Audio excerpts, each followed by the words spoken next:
আজকে ছিল আমার shoot mehndi art by Safia পেজের জন্য। আমার আম্মুর খুব সুন্দর একটা জামদানি শাড়ি পরে রেডি হয়ে চললাম মেহেদির ফটোশুট করতে। তো কিভাবেই শুধু আমি আর আমার বোন মেহেদির ফটোশুটটা কমপ্লিট করলাম তাই শেয়ার করব। তো এইটা বেসিক্যালি একটা ডেইলি ব্লগ হতে যাচ্ছে। আসসালামু আলাইকুম সবাইকে, আশা করি সবাই ভালো আছেন। প্রতিদিনের মতোই সকালে উঠে আসছিলাম আম্মুর বাসায় নাস্তা করতে, আর আমার ছেলে এখানে নাস্তা করে ওকে একটু পড়াতে বসছিলাম। তো আমার ছেলে আপনাদেরকে ছড়া শোনাবে, সেটাই শুনেন ফার্স্টে। আম পাতা জোড়ায় জোড়ায় মারবো কেবল চড়বে ঘোড়া, ওরে বাবু সরে যা আজকে আমার পাগলা ঘোড়া খেপে এসে চাবুক ছুঁড়ে মেরেছে। হয়ে গেছে, তালি হাই ফাই। এরপর আমার আম্মুর কিছু সুন্দর সুন্দর শাড়ি বের করলো। আমার আম্মুরও কিন্তু অনেক সুন্দর সুন্দর শাড়ির কালেকশনস আছে। তো ফার্স্টে আকাশিটা ভাবছিলাম পরবো, কিন্তু ওটার সায়া এবং ব্লাউজটা নাই। তো এদিকে আম্মু দেখাচ্ছিল আরেকটা শাড়ি। এই শাড়িগুলো আগে অনেক চলতো আর এখন ফির ঘুরে ফিরে ট্রেন্ডে চলতেছে। তো ভাবছি কারো বিয়েতে পরে যাব সেই অরেঞ্জটা। তো আজকে আমি এই জামদানি শাড়িটা পরবো। এইটা অনেক আগের জামদানি আমার আম্মুর, সেই টাইমে 4,500 দিয়ে কিনা হয়েছিল সেটি। তো ভাবেন এখনকার দাম কত হবে। তো শাড়িটা চুজ করে আমি বাড়ি চলে এসেছিলাম এবং এখানে আমার হাজবেন্ডকে একটু ফ্রুটস কেটে দিলাম। তো খুবই কম ক্লিপস নেওয়া হয়েছে। আবার আসছি লাঞ্চ করে, সাথে সাথে রেডি হয়ে পড়ছি। আম্মুই আমাকে শাড়ি পরাই দিছিল। এরপর রেডি হয়ে হালকা চলে আসলাম বাড়ির ছাদে। আর কেমন লাগছিল আমাকে অবশ্যই কমেন্টে বলবেন। আগে তো আমি শাড়ি পরতেই চাইতাম না, কিন্তু এখন শাড়ির প্রতি একটা আলাদা ধরনের ভালোবাসা কাজ করে। নিজের কাছে নিজেই খুব ভালো লাগে যখন শাড়ি পরি। যাই হোক, তো এইদিকে ফটোশুট এবং ভিডিওস করার জন্য আমি সবকিছু রেডি করছিলাম।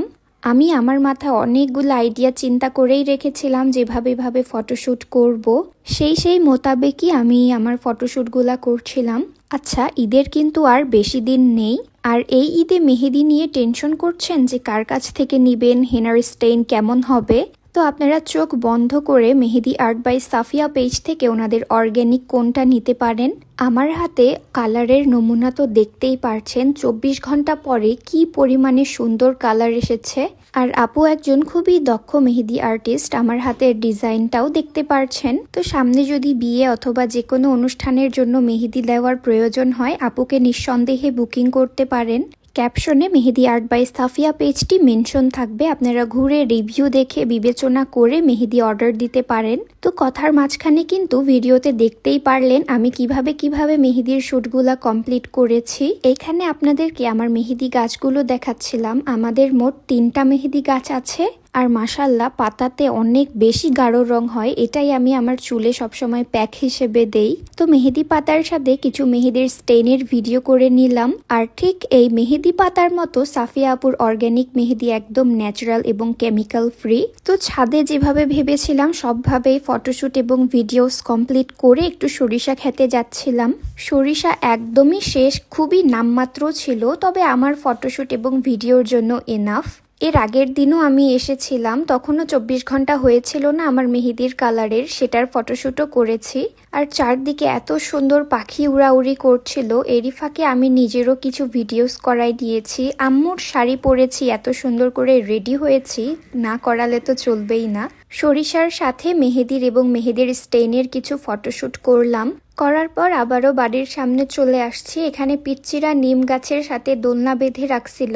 আমি ভাবলাম দেখি একটু দোল খেয়ে ভিডিও করতে পারি কি না। তবে দোলনাটা ঠিকই মজবুত ছিল আমার স্বাস্থ্য অনুযায়ী, কিন্তু অনেক বেশি নিচু হয়ে গেছিল। তো একটু বসে আমি নামে গেছি যে আমার দ্বারা হবে না, অনেক নিচু দোলনা ছিল। এরপর আরো কিছু ভিডিও বাড়ির সামনে বসে করিয়ে নিলাম। দেন এখন বাড়ি চলে যাব, কারণ আজানের প্রায় কিছুক্ষণ বাকি ছিল। আজকে খুবই সুন্দর করে সব ফটোশুট করেছি, আপনারা সব ভিডিওস আপুর পেজে দেখতে পারবেন। আর আমাকে তো এই শাড়ি খুলতে ইচ্ছাই করতেছিল না, জলদি কেউ বিয়ের দাওয়াত দাও ভাই, আমি একটু পরে যাই আপনাদের বিয়েতে শাড়িটা। তো রাতের বেলা আমি যাচ্ছিলাম আপুকে মেহেদি ফেরত দিতে, মানে আপু অর্গ্যানিক মেহেদি দিয়েছিল ভিডিওর জন্য। আপু খুবই রিকোয়েস্ট করছিল যাতে আমি মেহেদিগুলা রাখি, কিন্তু আমি এখন ঈদের আগে আর মেহেদি পরবো না। তাই হাকাও মেহেদিগুলা রেখে নষ্ট করার চেয়ে ভালো আপুকে দিয়ে, আপুরই কাজে আসবে। এই তো পুরাতন মুন্সিপাড়া, এই হচ্ছে জামে মসজিদ, এবং ঠিক এই যে পাশের বিল্ডিংটাই হচ্ছে আপুর বাড়ি, রুনি ভিলা। তো আজকের ভিডিওটা এখানেই শেষ করছি। আল্লাহ হাফেজ, ভালো থাকবেন।